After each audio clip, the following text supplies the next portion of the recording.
अमर गायक मुकेश जी को क्यों एक मजाक बहुत ही भारी पड़ गया था। एक बिल्कुल ही खूबसूरत सी प्यारी सी कहानी आज लाए हैं आप सबके लिए दिल से दिल तक जेडी चैनल पर। मैं जितेश दवे आप सभी दोस्तों का प्यारा सा इस्तकबाल करते हैं आज की हमारी इस वीडियो पर।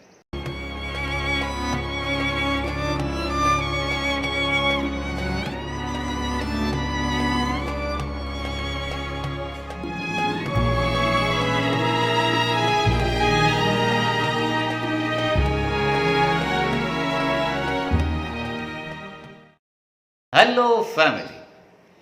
हिंदी फिल्म इंडस्ट्रीज के चार जबरदस्त गुलकार मोहम्मद रफ़ी साहब, मन्ना डे साहब, किशोर कुमार जी और मुकेश जी, चारों की अलग अलग तासीर, चारों की अलग अलग आवाज़ें, गाने की सलाहियतें चारों की मुख्तलिफ, लेकिन चारों के नाम एक दूसरे के बेहद ही करीब, कोई थोड़ा सा आगे, कोई थोड़ा सा उसके बिल्कुल ही बगल में पीछे, लेकिन कोई किसी से कम नहीं। आज ऐसी प्यारी सी बात आप सबको बतानी है। चारों गुलकारों के अलग अलग अंदाज से मोहम्मद रफ़ी साहब के वर्सेटाइल किस्म की आवाज़ थी, जो हर किस्म के गीतों को बड़े ही खूबसूरत अंदाज में गाते थे। तो वर्सेटैलिटी के लिए जाने जाते थे मोहम्मद रफ़ी साहब। उसमें रोमांस भी आ जाता है, भजन भी आते हैं, कव्वाली भी आते हैं, दीन की भी बातें आती है, गज़ल भी आती है। अगर किशोर कुमार जी की बात करें तो रोमांस की एक ज़बरदस्त आवाज़, स्टेबल बेस वाली, खर्ज वाली मोहम्मद रफ़ी साहब से बिल्कुल ही मुख्तलिफ आवाज़ थी किशोर कुमार जी की। बड़े ही स्टेबल किस्म के गाने किशोर कुमार जी ने रोमांटिक अंदाज में दिए। मन्ना डे साहब का अगर जिक्र करें तो हर गीत के क्लासिकल अंदाज को निखारने वाली आवाज़ वो मन्ना डे जी की रही। बड़े ही स्टेबल किस्म के क्लासिकल अंदाज से जुड़े हुए ज़्यादा से ज़्यादा गीत मन्ना डे साहब ने दिए, लेकिन मुकेश जी उन तीनों से बिल्कुल ही अलग किस्म की आवाज़। सुनते ही आम इंसान को लगता था कि ये मेरी खुद की आवाज़। बिल्कुल ही सरल किस्म की गायकी और सरल किस्म के इंसान ही थे मुकेश जी। तो जब लोगों को लगता था कि मुकेश जी तो मेरी खुद की आवाज़ है, तो ये दर्द उभारने वाली, लोगों के दिलों के जज्बात के साथ छेड़खानी करती हुई आवाज़ रही मुकेश जी की। मैं तो एक ख्वाब हूँ, इस ख्वाब से ले चल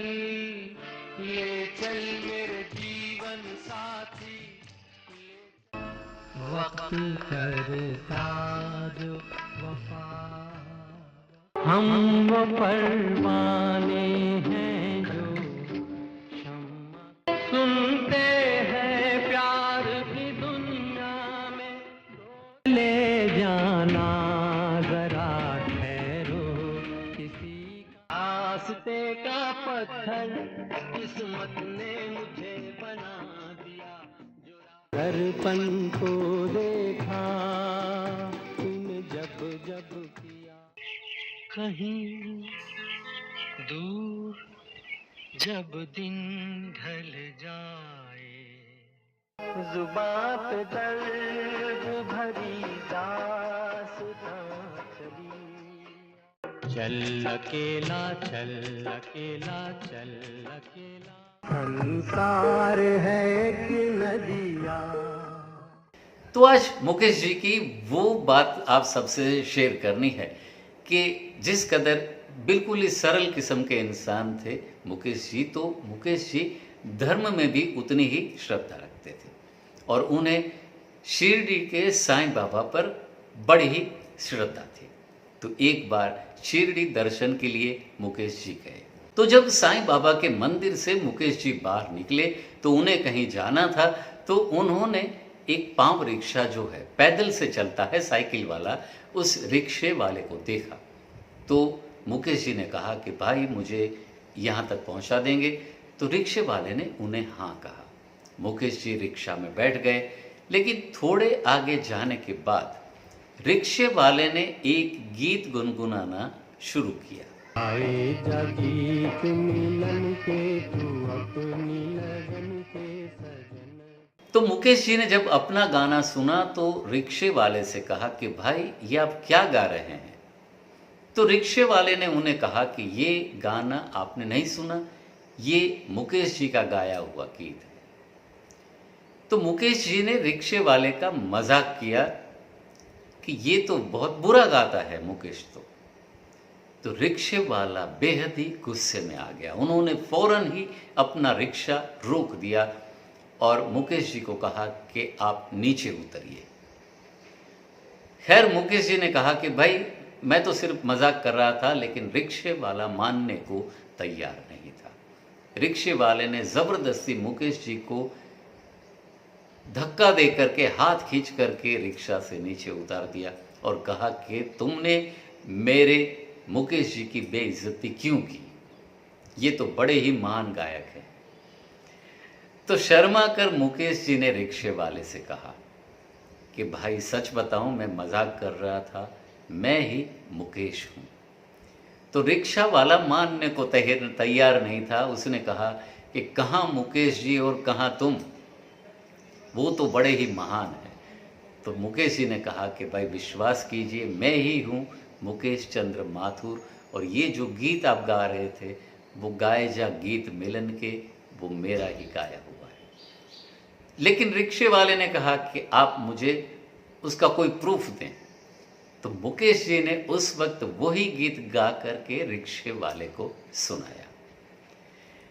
रिक्शे वाला जिसकी आंखों से आंसू बह रहे थे, उन्होंने फिर से पांव पकड़ लिए, मुकेश जी को फिर से अपने रिक्शा में बिठाया और हुआ कुछ ऐसा कि 2 दिन तक मुकेश जी को वो खुद के घर ले गया। मुकेश जी जब भी उनके रिक्शा में दोनों वक्त बैठते थे, रिक्शे वाला मुकेश जी से गीत सुना करता था और मुकेश जी रिक्शा में पीछे बैठ कर के रिक्शे वाले के लिए 2-3 लाइनें गुनगुना देते थे। मुकेश जी ने उनको नया रिक्शा भी लेके दिया जो वो भाड़े का चला रहा था। उसके घर पर कुछ बर्तन दिए, उनके बीवी बच्चों को कुछ कपड़े वगैरह भी दिए, कुछ मिठाइयाँ भी ला करके दी। और जब मुकेश जी मुंबई वापस लौटे तो मुकेश जी ने ये वाकया अपने दोस्त शील कुमार शर्मा जी को सुनाया। तो शील कुमार शर्मा जी ने ये किस्सा समीर मेमन साहब को सुनाया और समीर मेमन जी के ज़रिए ये वाकया YouTube के सबसे बड़े चैनल नारद टीवी पर प्रस्तुत किया गया। तो नारद टीवी से हमने ये वाकया इंस्पायर होकर के सुन करके हमारी ये वीडियो बनाई है। हम ये सभी फनकारों का, सभी YouTube चैनल का तहे दिल से शुक्रिया अदा करते हैं। नारद टीवी का हम खास तौर से शुक्रिया अदा करते हैं कि उनकी इस कहानी का सपोर्ट लेकर के हमारे दिल से दिल तक जेडी चैनल के व्यूअर्स के लिए हमने ये कहानी बनाई। तो ऐसे थे मुकेश जी, जो गाते भी अलग किस्म के थे, उनकी आवाज़ भी अलग किस्म की थी, लेकिन इंसान पूरी तरह से अलग किस्म के रहे। वक्त हो चला है आज के हमारे विचार बिंदु का। बीता हुआ कल तुम्हारे दिमाग में है, लेकिन आने वाला कल तुम्हारे हाथ में है। दोस्तों, कैसी लगी आज की हमारी वीडियो, हमें ज़रूर से लिख करके भेजिएगा। आप सभी के प्यार भरे कमेंट्स के लिए हम बेसब्री से इंतज़ार करते हैं। अगर आप चाहें तो हमारे वीडियोस को लाइक करिए, अपने दोस्तों के साथ शेयर भी करिए। अगर आप चाहें हमारे चैनल को सब्सक्राइब करिए और हाँ, बेल नोटिफिकेशन और ऑल के बटन को भी ज़रूर से क्लिक करिएगा। आप सभी को हमारे वीडियोस के नोटिफिकेशन सबसे पहले मिल जाया करेंगे। मिलेंगे बिल्कुल ऐसी नई प्यारी सी तरोताज़ा सी कहानी के साथ, दिल से दिल तक जेडी चैनल पर। तब तक bye bye, take care, save water, save our mother earth.